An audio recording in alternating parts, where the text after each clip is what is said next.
Bonjour. Poutine fait peur. Faut-il avoir peur? À titre purement personnel, je suis un petit citoyen très ordinaire parmi des millions de citoyens ordinaires.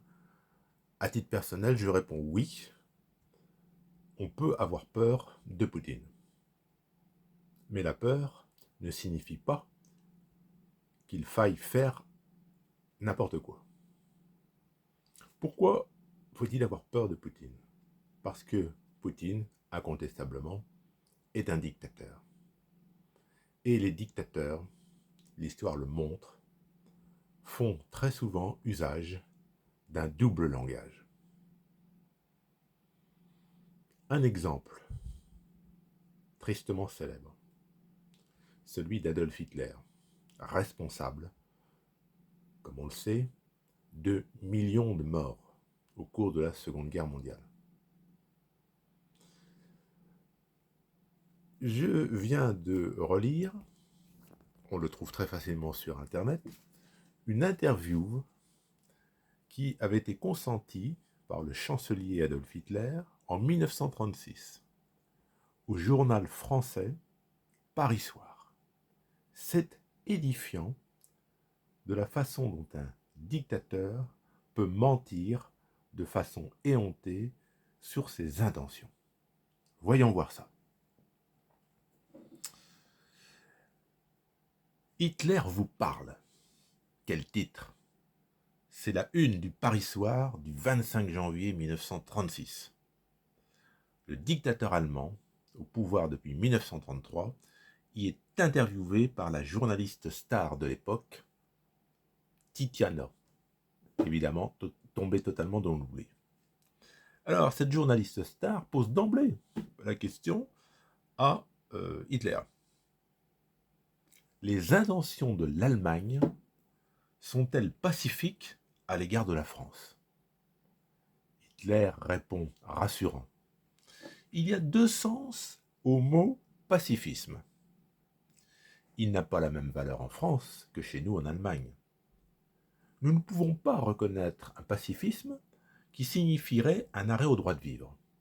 Ceci dit, il n'y a pas un Allemand qui désire la guerre. La dernière, 14-18, nous a tué 2 millions d'hommes, nous a laissé 7 millions et demi de mutilés ou malades. Même si nous avions été vainqueurs, aucune victoire ne valait d'être payée ce prix-là. C'est rassurant, n'est-ce pas? Je continue.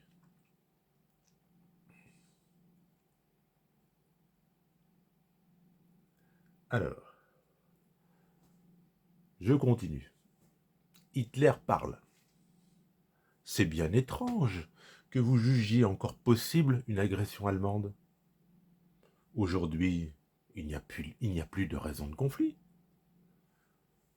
Vous voulez que je fasse des corrections dans mon livre? Parce que la journaliste parle à Hitler de son livre Mein Kampf, où il expose des envies de conquête territoriale. Vous voulez que je fasse des corrections dans mon livre? Comme un écrivain qui prépare une nouvelle édition de ses œuvres? Mais je ne suis pas un écrivain, je suis un homme politique. Ma rectification, je la porte tous les jours dans ma politique extérieure, tout entière, tournée vers l'amitié avec la France. Est-ce que c'est pas rassurant, ça?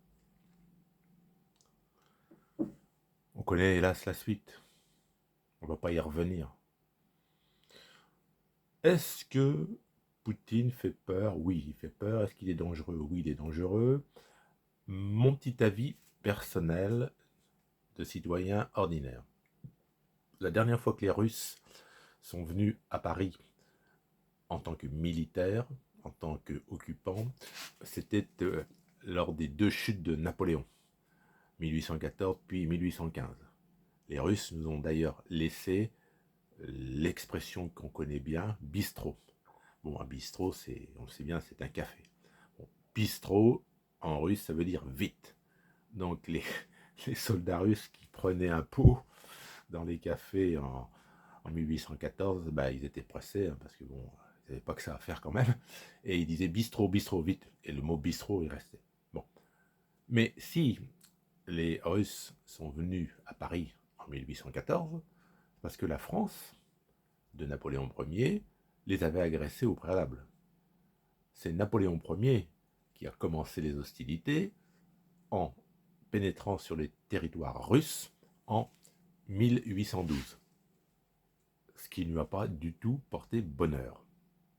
Ce qui d'ailleurs est un classique. Avant Napoléon Ier, il y avait un roi de Suède, Charles XII, à une époque où la Suède était un pays très fort sur le plan militaire. Et bon, Charles XII était un fin stratège. Il a cru qu'il pourrait dominer la Russie. Il est rentré en Russie. Il s'y est cassé les dents. L'état-major de Napoléon, avant que celui-ci franchisse le pas et pénètre sur le territoire russe, l'état-major de Napoléon lui a rappelé le précédent de Charles XII. Napoléon n'en a pas tenu compte. Ça a été sa chute. Un peu plus d'un siècle après, Adolf Hitler, dont nous venons de parler, a cru qu'il allait casser l'URSS en quelques mois. Il s'est cassé les dents et c'est lui qui est mort à Berlin dans son bunker écrasé par les bombes.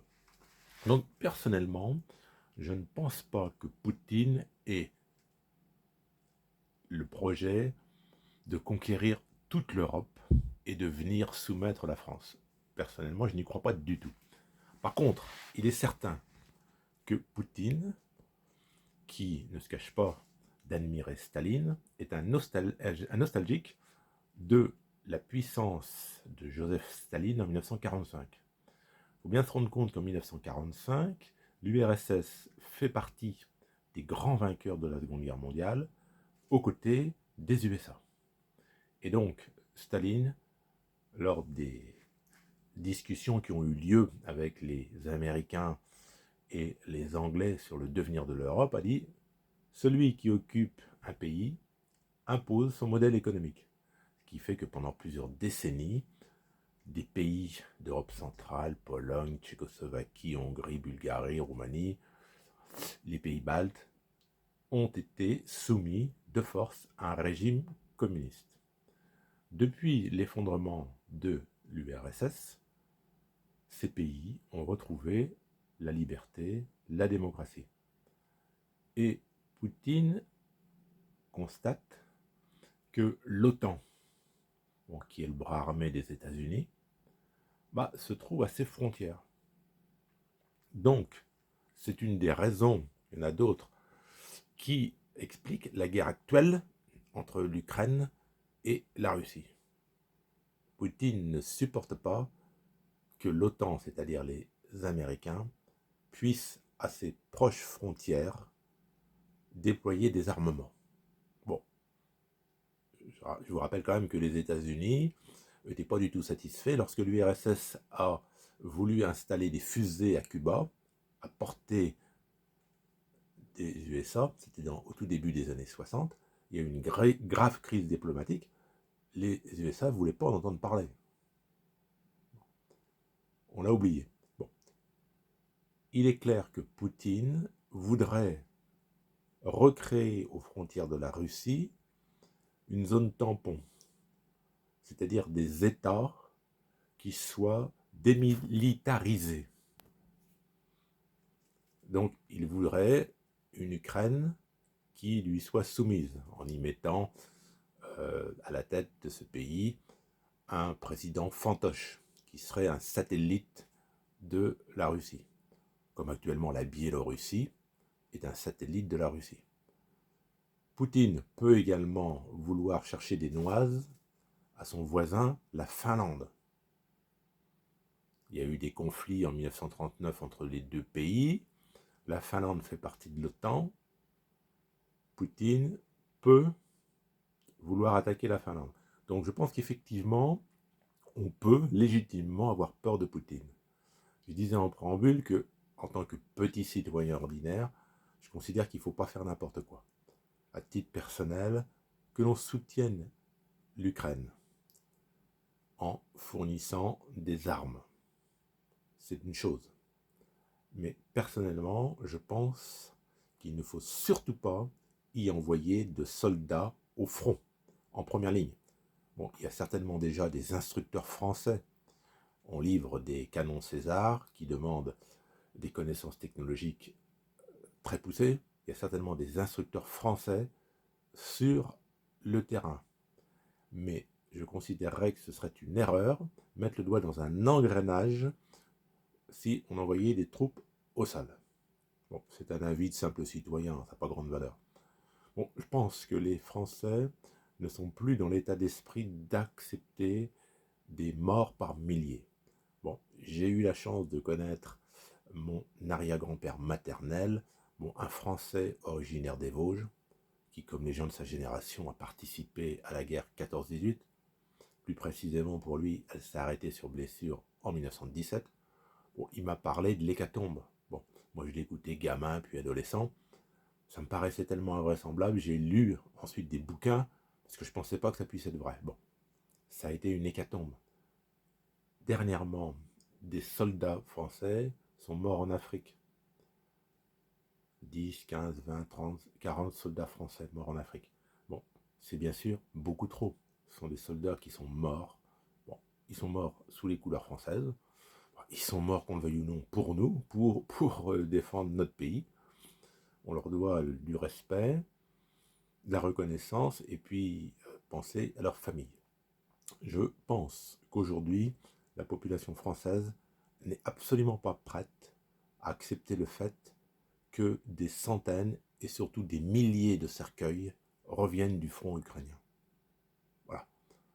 Je pense qu'on a à aider l'Ukraine, bon, qui a été attaquée. On doit les aider, leur fournir du matériel, mais ne pas envoyer de soldats sur le front. Voilà, c'était une petite vidéo sur un sujet bien brûlant. N'hésitez pas à commenter, bon, en restant courtois, parce qu'on peut dire ce qu'on pense en restant courtois. Commentez, donnez votre analyse, votre avis, dites ce que vous en pensez. C'est important pour faire avancer le débat. Je vous souhaite une bonne fin de journée. Merci pour votre attention.